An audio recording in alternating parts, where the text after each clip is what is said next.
Buenos días y bienvenidos a una nueva clase de matemáticas. La clase de matemáticas del día de hoy consta de un repaso para poder recopilar todo lo que hemos visto acerca de los vectores.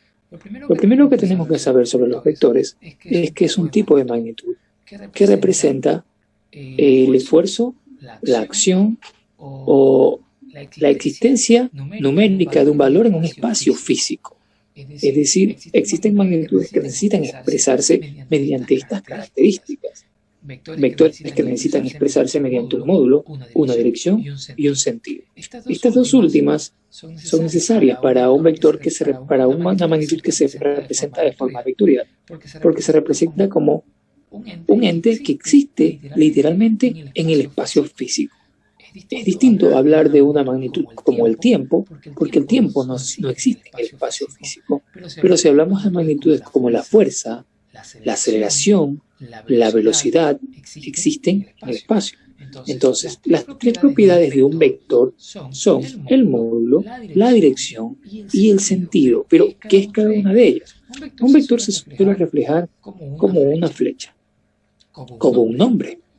Y ese nombre lleva una flechita en la parte superior para identificarlo como un vector.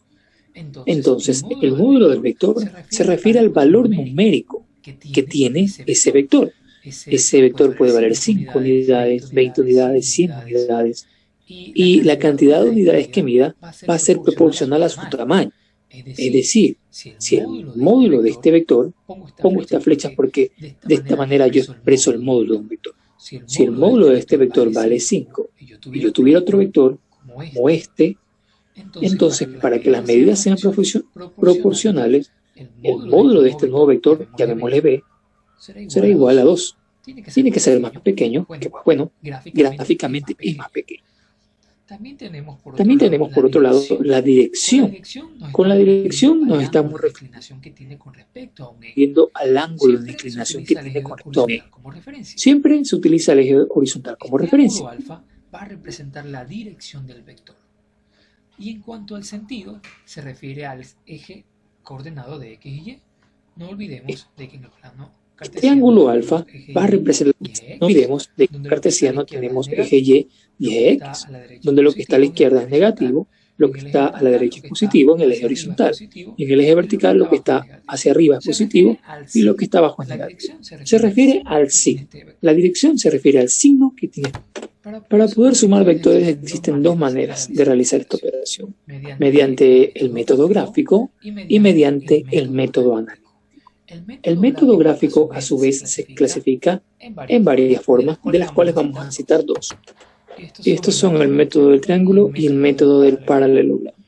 Entonces, a continuación, vamos a ver cómo se realiza cada uno de ellos. Si tenemos dos vectores cualquiera, digamos que tengo este vector de aquí y este vector de acá. Llamémosle a este vector A. Y llamémosle a este vector B. Entonces, para poder sumarlos mediante el método del triángulo, yo hago un proceso muy sencillo. Escribo el vector A, no cambio su dirección, no cambio su sentido, lo escribo de la misma manera, vector A. Y a continuación, escribo el vector B, justo después de haber escrito el vector A. Los arreglo de esta manera. Y el valor de este resultado será una línea que comience en el primero y termine en el segundo. Y esto es lo que tengo como resultado. Esta línea que vemos acá no es nada más y nada menos que la suma del vector A y el vector B. Sencillo, ¿verdad? Si quisiéramos realizar la misma suma mediante el método del paralelogramo, un paralelogramo es un cuadrado y un cuadrilátero cuyos pares de lados opuestos son iguales. Entonces, nuevamente vamos a graficar el vector A. Vamos a hacer los mismos. Graficamos el vector A.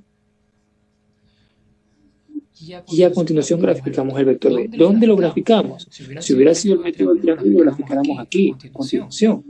Pero no, lo vamos a graficar de tal manera que parta del origen también. Entonces, graficamos el vector B, que si bien es cierto, es un poco más pequeño. Este es el vector B. ¿Qué es lo que voy a hacer a continuación? A continuación yo voy a hacer un vector opuesto a cada uno de ellos. Un vector opuesto a la que tenga la misma inclinación y sentido. De esta manera. Ahí. Y de la misma manera, otro vector que sea paralelo a B, que tenga la misma inclinación y sentido. De esta manera tenemos dos nuevos vectores que son el reflejo de los otros dos antes mencionados. ¿Dónde está la respuesta? La respuesta yace en una línea que comienza en el inicio de los dos vectores y concluya en el final de los dos. Esta nueva línea que está aquí, esta línea que está en el medio, no es nada más y nada menos que la suma de A más B. Fíjate que diametralmente tiene el mismo tamaño, porque no importa el proceso o método que utilicemos para sumar, el resultado tiene que ser el mismo, ¿verdad? Dentro del método analítico, lo que vamos a enfocarnos es en el análisis numérico, en el resultado de los números. Vamos a graficar, vamos a expresar varios vectores. Vamos a poner el vector A y vamos a expresarlo en sus coordenadas rectangulares. Puede ser 5,3. Y tenemos a otro vector expresados en coordenadas polares.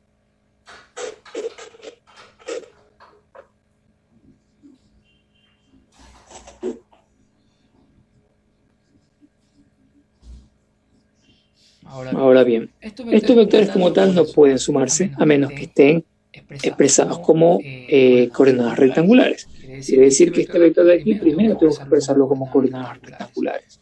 Este número que está aquí representa el módulo del vector y este es el ángulo. Así que será un vector cuyo valor sea 4 y su ángulo de inclinación sea 30 grados.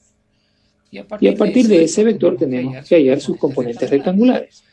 Cuando tenemos un vector y tenemos sus componentes, si tenemos el vector expresado en coordenadas polares, lo que tenemos nosotros es la hipotenusa y el ángulo. Pero para expresarlo como coordenadas rectangulares necesitamos el opuesto y el adyacente. Así que estos dos valores son los que tenemos que hallar. Tenemos aquí un triángulo y tenemos que hallar sus respectivos lados. ¿Cómo lo hacemos? Mediante las identidades trigonométricas seno y coseno. Recordemos. Seno de un ángulo es igual a el opuesto sobre la hipotenusa. Lo que queremos hallar es el opuesto. Así que si lo despejamos me va a quedar el opuesto es igual a hipotenusa por el seno del ángulo. ¿Verdad? Entonces, si reemplazamos valores, tenemos que la hipotenusa vale 4 y el ángulo es 30. Si multiplicamos 4 por seno de 30, me va a dar como resultado un 2. Listo, tengo mi opuesto. Fácil, ¿verdad? Ahora para hallar el adyacente, ¿qué recurro? Recurro a la identidad del coseno. Coseno del ángulo es igual a adyacente sobre hipotenusa. Aquí me olvidé de poner el ángulo alfa, pero eso no va a cambiar nada, ¿verdad? Y lo que queremos hallar acá es el adyacente. Luego de despejarlo me va a quedar que adyacente es igual a h por el coseno del ángulo. ¿Verdad?